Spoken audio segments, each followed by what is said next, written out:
嗨，我是小红。我决定做一系列影片来展示动画12原则，也就是 12 Principles of Animation。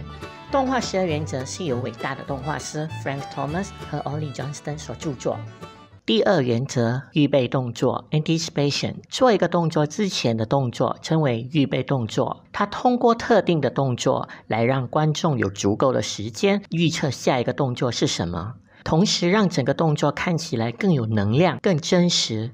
大多时候，预备动作的方向是主要动作的反方向，意思就是说，向左之前会先向右，向前之前先向后。举个人物跳跃的例子，人在向上跳之前，必须向下蹲，聚集能量，为向上跳的动作做好准备。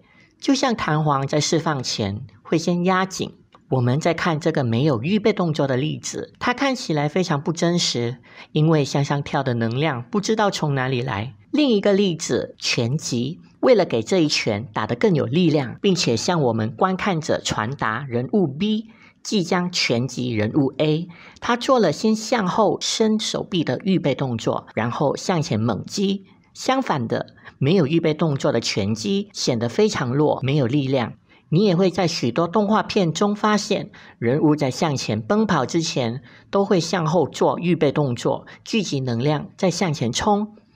在上一集挤压与拉伸的影片中，这张脸实际上也运用了预备动作，比起只有拉伸，预备动作赋予了它更大的力量。预备动作还有一个重点是带领观众观看焦点。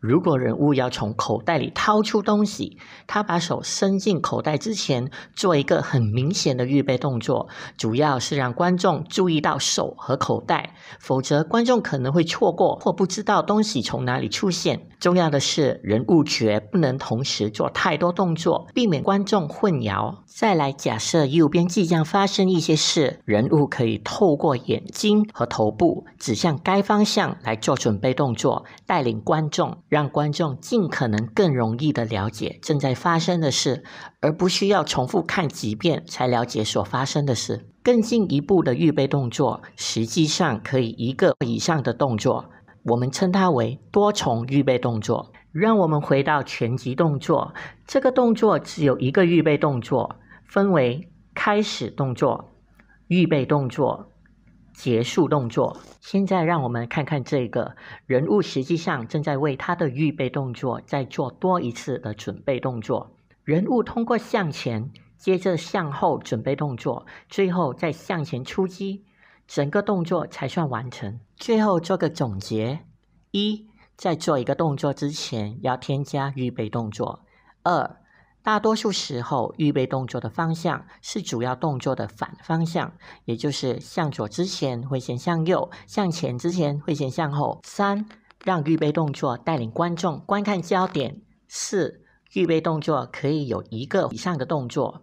今天这支影片就到这里，希望你们有所收获。接下来我会陆续分享有关动画的教程，让你以最简单的方式了解动画，学会动画技能。我也会在每个星期更新影片，记得订阅我的频道，同时点开旁边的小铃铛，这样你就不会错过我发布的影片了。下一个影片我会分享动画第3原则，布局 Staging。我们下一个影片见，拜。